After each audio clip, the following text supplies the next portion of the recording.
हमारे खून में क्रिकेट होता ही है। हम गली क्रिकेट खेल खेल के बड़े हुए हैं स्कूल के बाद, तो मैं ऐसा नहीं था कि मेरे लिए स्पोर्ट्स बहुत ही अनफेमिलियर था। I was aware with cricket and the technicalities of it, but still training चाहिए थी, तो हमने भी कुछ दिन ट्रेनिंग की। तब मुझे समझ आया कि कैसे एक्चुअल क्रिकेट खेलना बहुत टफ है, बहुत डिफरेंट है गली क्रिकेट खेलने से। But of course I had couple of my training sessions also, because there is a sequence जहाँ पे महेंद्र को भी हम क्रिकेट खेलते हुए देखते हैं, जैसा आपने देखा होगा।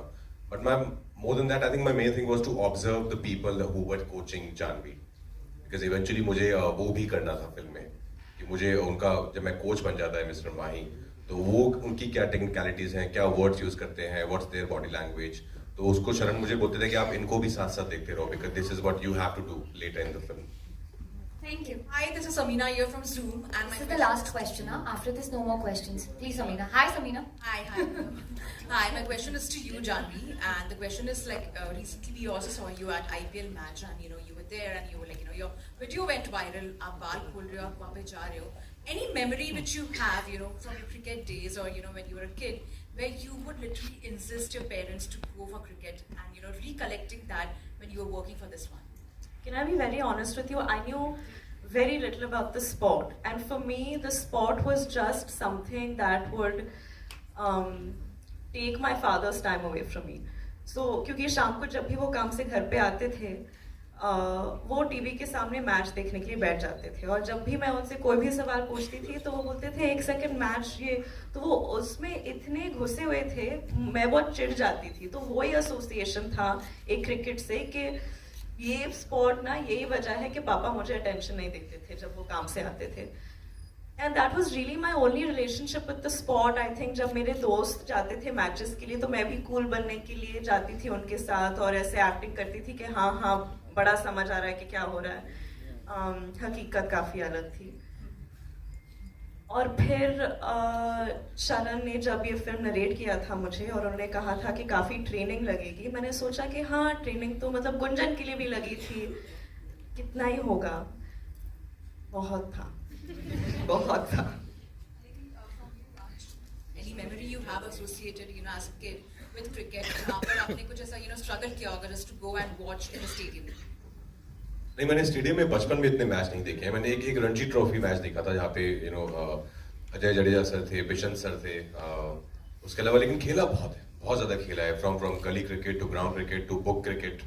आई थिंक सब तरीके का क्रिकेट खेला है। इट्स लॉट ऑफ फन यार। आई थिंक स्पेशली नॉर्थ में हर किसी के खून में है क्रिकेट, हम सब खेल के बड़े हुए हैं।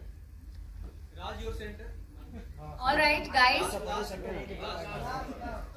It's the last question. I'm so sorry. राजा जानवी, आपसे सवाल है। मैं राहुल हियर फ्रॉम द फिल्मी चर्चा। जनरली देखा जाता है धर्मा प्रोडक्शन की फिल्म में कि करण सर खुद पहुंचते हैं चीयर्स करने के लिए, सपोर्ट करने के लिए। अभी मौजूद नहीं है वो, क्या जब पता चला आपको नहीं आ रहे इवेंट में, क्या रिएक्शन था, कितना मिस कर रहे हैं आप दोनों? ये ऑफ कोर्स वो नहीं है, शहर में नहीं है, इस कारणवश वो नहीं आ पाए। लेकिन मैं आपको बता देता हूँ कि पहले तो आपका थैंक यू सबका आप आने के लिए, और मेरा ये फर्स्ट इंटरव्यू है तो मैं नर्वस हूँ। Guys, please जोरदार तालियां हो जाए the first interviewer. Come on, guys, we can hype him up a little more. मैं पंजाब से हूँ, तो मेरी इंग्लिश का आपको अंदाजा हो जाना चाहिए। इंग्लिश आती नहीं है तो हिंदी में बात की जाएगी। तो हम एक दिन ऐसे सुन रहे थे, क्योंकि ये ऑलरेडी आप सबको पता है कि बहुत ही बड़ी फिल्म का, बहुत ही बड़े गाने का बहुत ही प्यारा अंतरा था। शावा शावा गाना आपको सबको पता है।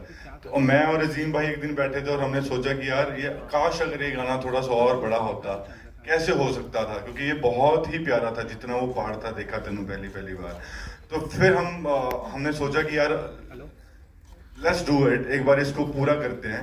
हमने इसको एज कवर वर्जन के लिए बनाया था पहले, फिर जब ये गाना धीरे धीरे करते बनता गया, तो फिर डिसाइड किया गया नहीं ये एक बहुत बड़ी फिल्म में होगा, तो ऐसे ही ये गाना बना। तो फिर इसमें पंजाबी लिखी गई, हिंदी लिखी गई, और आई एम श्योर कि समीर सर ने ये ओरिजिनली लिखा है, तो उनका बहुत थैंक्स। और आदेश सर ने कंपोजिशन की थी, और a big thanks to Karan sir जिन्होंने ये अलाउ करा कि हम ये गाना कर सकते हैं और इतनी बड़ी फिल्म में आएगा। ऐसे ये गाना बना।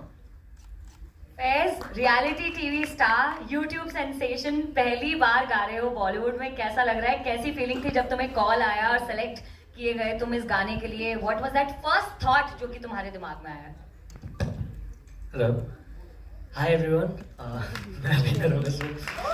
मेरा एक डेब्यू सॉन्ग ही है बॉलीवुड फिल्म में, और एक बात बताऊं, मैं भी नर्वस हूँ।